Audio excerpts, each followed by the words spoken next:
yam tina wakhan nugaigide ichanupa atomba yumdabo ipal sonba phangjagide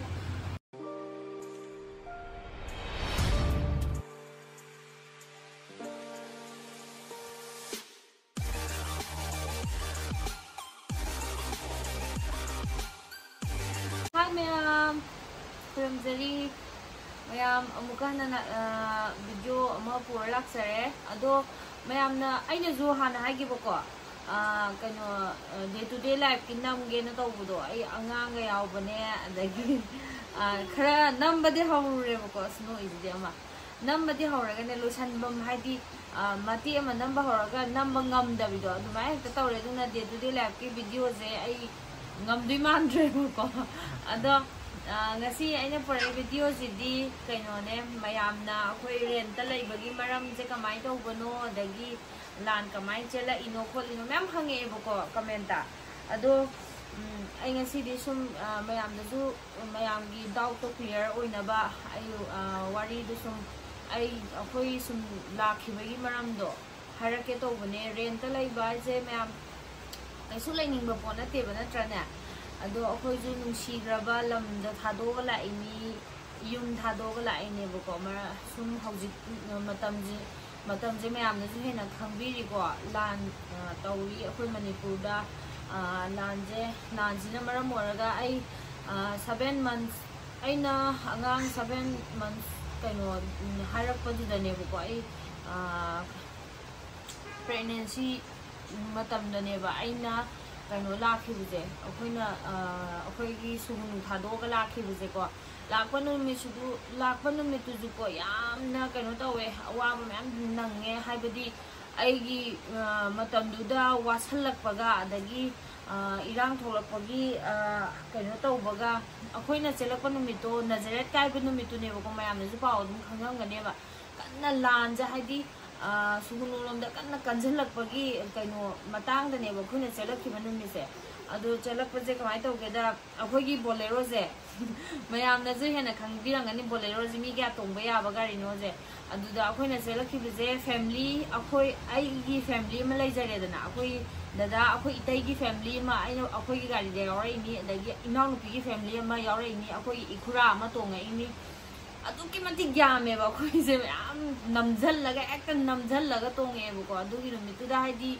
wagi ba dagi pakhatkhiba akhoi je lambi je chumna chatpasda kakching khunau yoram dai da thatlaga chatpasu yada be haidi how tholai kuki tholai ra adagi maitai machara haibagi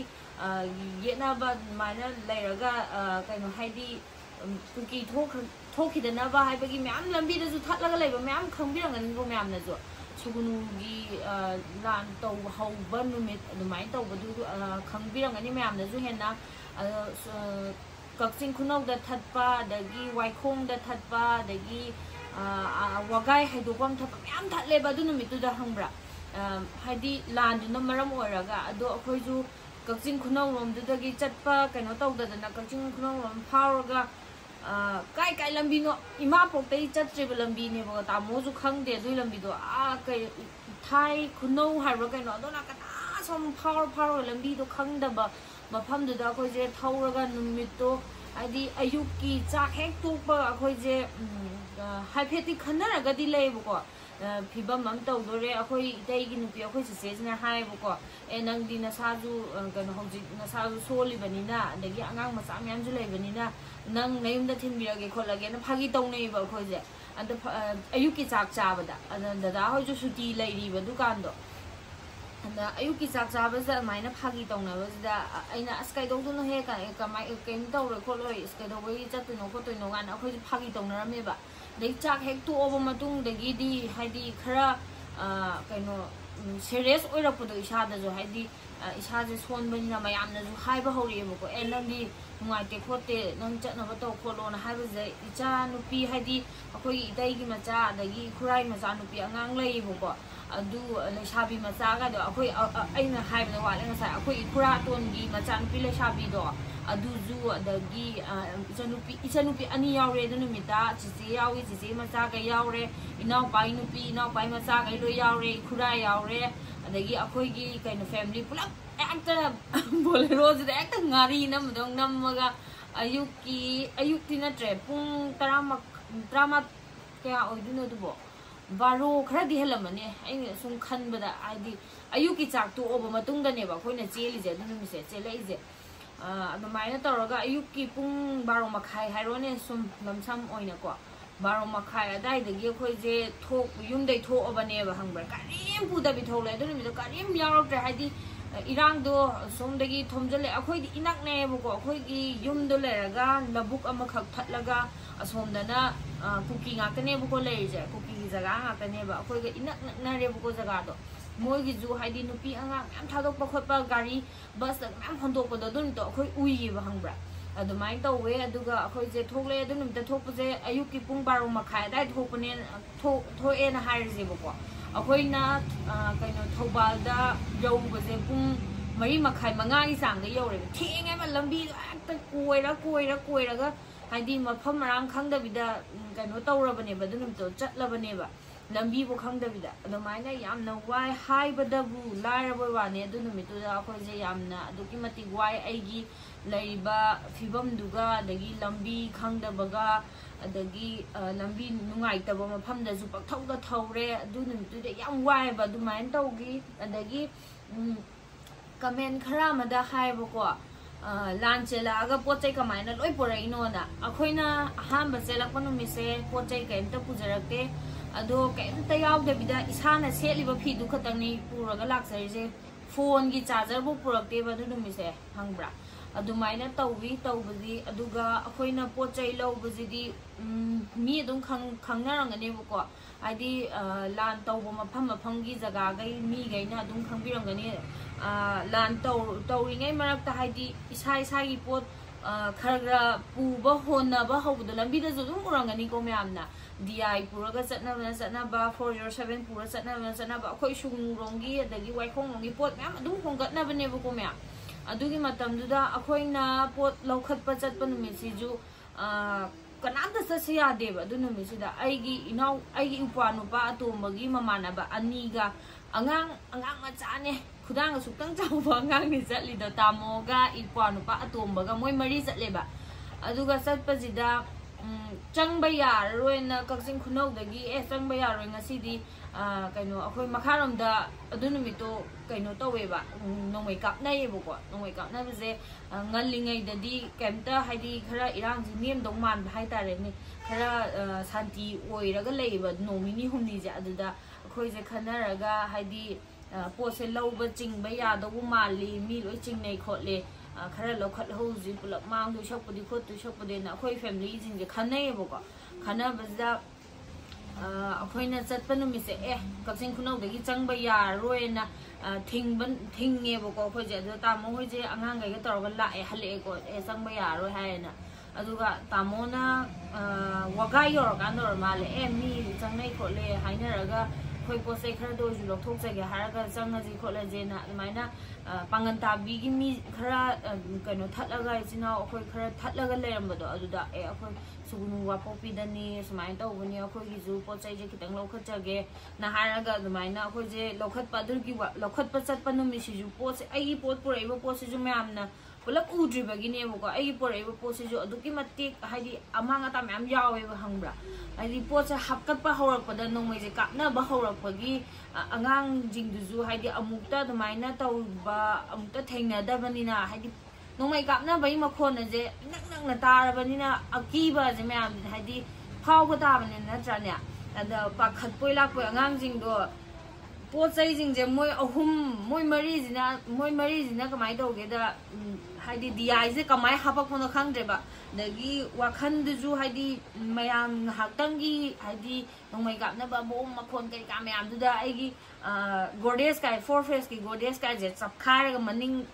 थंबम गादो मखोंगा लोय चपखारगा लोय खोगारगा लोय मा थुपचलगा होरेबको असिजु यैथुइनेबा अदु मयाम उदबैने मनिंगदा लोय मा कोपेबको लोय मा हाइदी जैसलगा मखोंदो याद्रेबा हाइदी वाखनदो चेपना पुथोरगदबदो नोंमै मखोन कैका मयामदो वाखनदो वाखन थोक्तदनने मोइजे थोंगदुदा पाकने हेक्ता सटले हायेबको मोइजे हाइदी वाखनदो थोक्ता पाखतपोय लापोय तौरगा ada moi marina hapakpa pose tharba matamjida yumda pusanba matamja mi 13 change ba aina hange ko noi mari kamai hapake as khangde yamen ta de mi tang du de ekta wakhan do pakhat poila ko ekta pai pai lang khat khibne na moi ja haidi aduki mati wana pure ba dunamda aduga yumdu dagi poso akoi pulap hekta purapa nate ba loina ma ekta khondorapa nate ba akoi gi darkar oi ba phamung adagi sijanagada upu sigatane ba akoi puthok jarai je aduga akoi di dukan ju nauna haujaru bani na hangbra ko mayam yam thina nuaite handang matang je yam thina amang ata haibedu thoi aina grocery horaga tamona hardware gi ju kano tawba matam oye boka aina mu grocery gi kano je aina ngamaktabagi loisalage tamona hardware rom de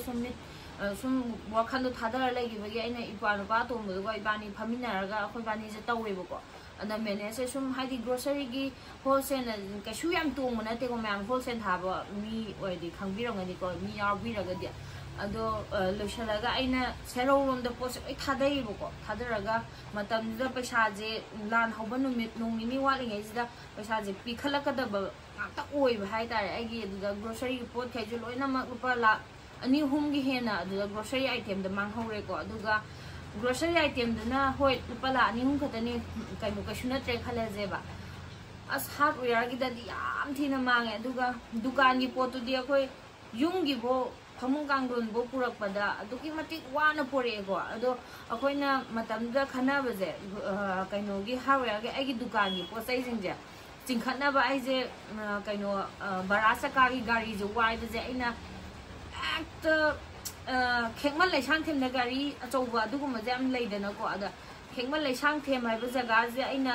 gari je thi ba je sugunu mai kai je satse je ama tayar je ba hangbra chungya yadre ada pose dum thamme aduga dukan akhoi gi dukan thongje maning je phakairaga ai dukan ji pose khara huran birame buko adu huran birame dumaina lanji da mangi ba mayam je mayam mangba lamdu da haidi ai lamdu da leiba mi ju mayam mangam ngane ba ai gumba haidi matam du da irang mayok na ba mayam akhoi gumba mayam mangi ne buko kanagina manchang mangba kanagina yum mai chakhiba pulap mai chakhiba yauri na trane serowda pulap mai chakhiba da mafam lan thuiba mafam dugi amanga ta mi myam hujiri lipken da leiribani na mangaga lakpa ngakta ne boko ado hojikti akhoi ju mangaga phania mangaga lae dumain tawre aduga akhoi na rent ta leigibagi journey je smai tawbani akhoi ju lam do thadok ningdana yum do thadok ningdana lakhiba natte mayam na hena khanbi duni hojik manipur gi film kamai tawi aduga mayam na ju hena akhoi gi imma lebaki adai chinraw sing na ju hena khangbi na trane ya wana khona minari bu ko maya adu mayam ju akhoi maitai masana mai pak po oirese aina ishor da ju khuramjari aduga hanagi matawumna akhoi ju laikai du da leiba ngamba adagi yum du da hanjalaga leiba ngamba oi gaina khanju khalle aduga yam thina wakhan nuai gi de ichanupa atomba yum da bo ipal sonba phangjagi de aduga ma myam haidi wakhan nuai ta myam leigi bo ko myam haidi khangde da yam thina nuai gi de yum da nuai leigada bado mayam ju hena khangbiri ni na cha lan da mayok na riba mafam da thainai ba mi myam je khangbirang ga ne ba aduki mati wagi myam ando sumaina lei adu mayam na ju maitai basa akhoi na mai pak na ba mayam phonamina si akhoi gi inkhalai ba isinau ipwa yamba ibung myam na phonamina si mai pak na ba masiyar ga sanjagi myam ga si di Kuramjari Manipuri mana yai Karamna si myam maitai masa akhoi na mai pak po arasan no myam na sanjarage si di yam emotional ore boko aduna loisalage myam bye bye